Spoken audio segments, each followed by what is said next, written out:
국제의용군에 자원하겠다며 동료 대원들과 함께 우크라이나로 출국한 그 남자.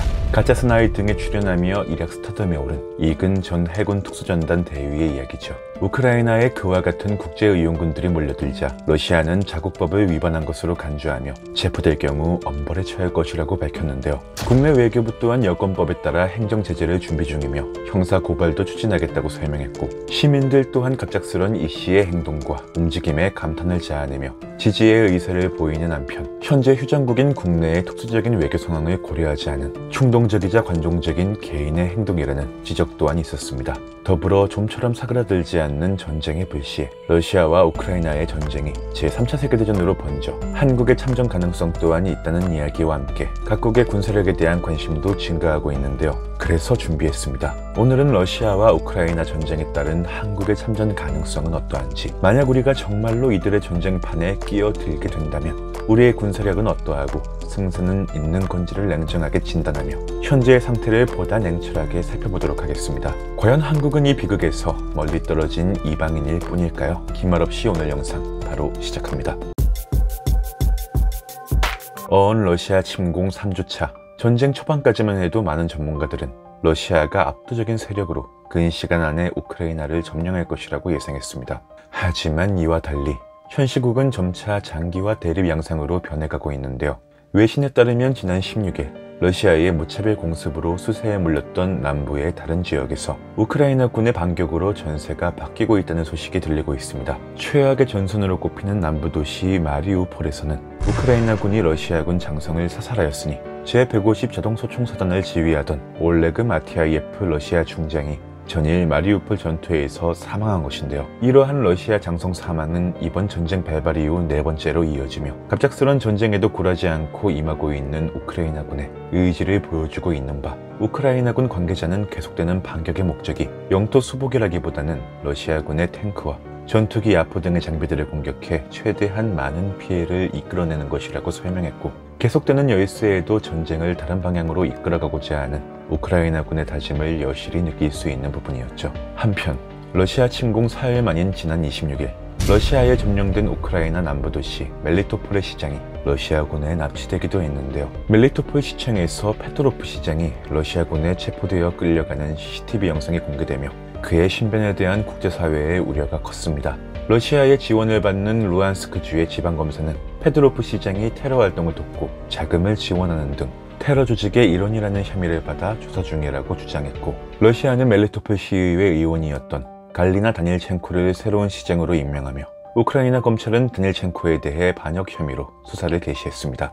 이러한 격동의 정세 흐름 속에서 젤렌스키 우크라이나 대통령은 이슬람 국가 테러리스트들과 같은 행동을 하고 있는 러시아의 행보를 멈추라고 호소하고 있으며, 다행히도 지난 16일 CNN 등 외신에서는 키릴로 티모셴코 우크라이나 대통령 선임 보좌관 SNS를 통해 멜리토폴 시장을 구출하기 위한 작전은 성공적으로 마무리되었다고 전했죠. 그렇다면 이쯤에서 궁금해집니다. 이렇게 끊임없이 세력을 넓혀가고 있는 이 대머리 아니, 러시아는 과연 제3차 세계대전까지 염두에 두고 움직이고 있는 걸까요?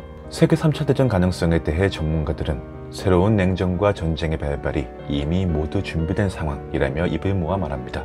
아울러 모든 전쟁에서 미국은 참전만 하지 않는다면 말 그대로 당첨 복권을 손에 쥐는 것과 같이 거대한 부를 얻을 수밖에 없는 입장이라고 설명하는데요. 미국의 군산 복합체는 전쟁 물자를 미 정부와 동맹국에 판매하면서 국민의 세금으로 막대한 이익을 보고 있고, 이로 인해 미국이 모든 전쟁에 참전만 하지 않는다면 유일하면서도 가장 거대한 패권국이 되는 것이죠. 유럽은 이미 2차례의 세계대전을 거치며 전쟁 이후 전쟁 채권과 복구 지원 때문에 미국에 지속 종속되어 왔습니다. 그래서인지 일각에서는 우크라이나 전쟁이 세계 3차 대전으로 비화될 국제정세가 이미 완성되었다고 설명하는 것인데요. 거대한 새로운 자금 흐름을 발견한 미국이 여러 이유에서 굳이 이 상황에 뛰어들어 상황을 해결할 근본적인 이유가 없다는 것이며, 무엇보다 미국과 동맹국이 러시아의 국경인 우크라이나에 미국의 핵미사일을 배치하고자 우크라이나의 나토 가입을 유도한 것이고, 실상 지금의 전쟁 국면을 맞이하는데 가장 큰 기여를 했다는 분석들이 지배적인 것이죠.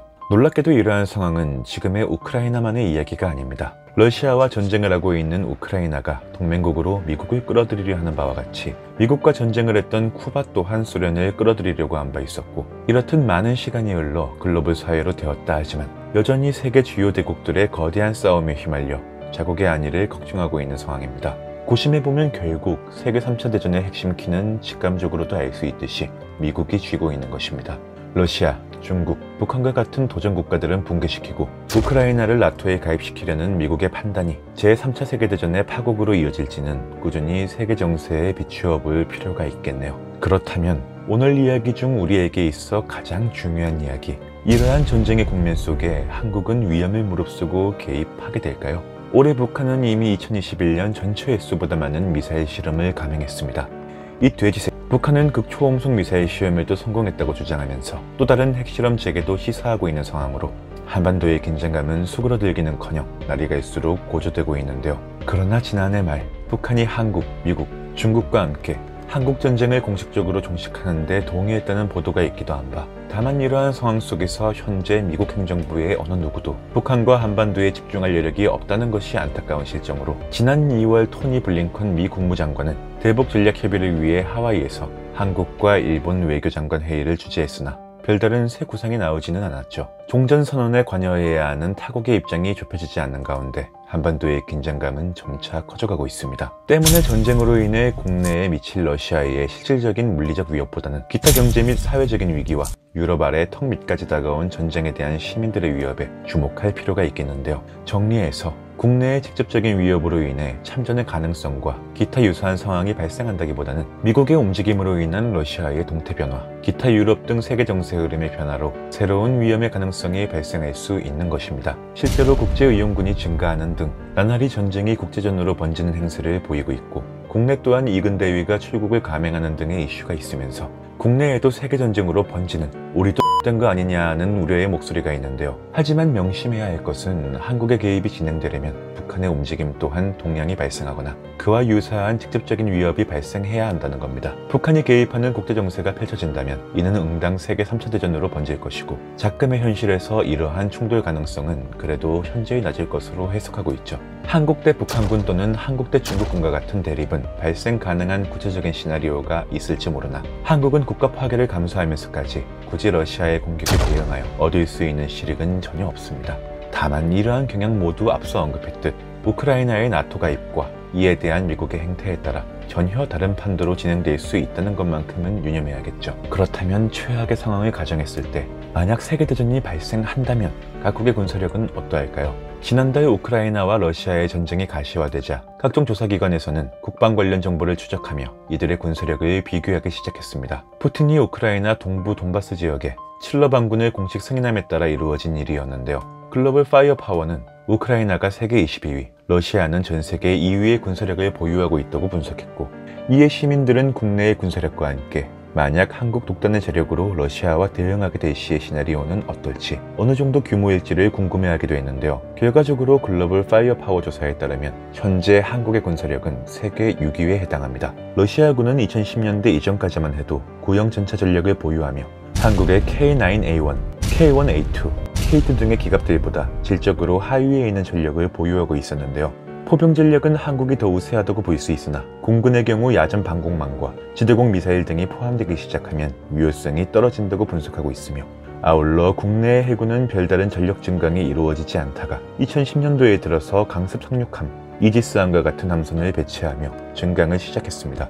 결론적으로 만약 현실에서 양자가 총력전을 펼친다는 가정하에 한국군이 단독으로 러시아군을 총력을 다해 막아내는 것은 다소 쉽지 않을 것이라는 의견이 많고, 러시아가 단순 재래식 전쟁에서 벗어나 핵무기와 같은 다량 살상 무기를 단 한 번이라도 사용하게 된다면 한국은 곧바로 막대한 피해를 입을 것이라는 건데요. 한국과 북한, 한국과 중국과 달리 러시아와의 전면전은 국제정세상 구체적인 시나리오가 있다기보다 해석이 대부분 양자의 군사적 역량을 단순 비교하는 데 그치는 경우가 많아 순전히 흥미 위주로 가볍게 살펴보면 좋을 듯합니다. 계속되는 러시아 침공 속에 러시아 국영방송 한 채널원에서는 생방송 뉴스가 진행되던 중 한 여성이 전쟁 반대라고 쓴 종이를 들고 나타난 바 있습니다. 이 독재 대머리의 국가에서 말 그대로 자신의 목숨을 바쳐가며 뜻을 전한 건데요. 여전히 우크라이나 침공 초기부터 러시아는 일괄 특별 군사작전이라고 지칭하며 무자비한 침공을 이어가고 있는 현 시각, 5월 초쯤이면 러시아의 군사자원이 모두 고갈될 수 있다는 전망도 나오고 있는 가운데 하루빨리 세계의 평화가 조속히 찾아오기를 바라는 바입니다. 오늘도 불안한 밤을 지새고 있을 우크라이나 시민들의 안위를 기원하며 오늘 영상 마치겠습니다. 이번 영상도 함께 해주신 여러분께 감사드리며 언제나 그렇듯 보고 싶으신 영상 주제가 있다면 댓글로 남겨주세요. 이상으로 스릴로팡이었습니다. 오늘도 시청 감사합니다.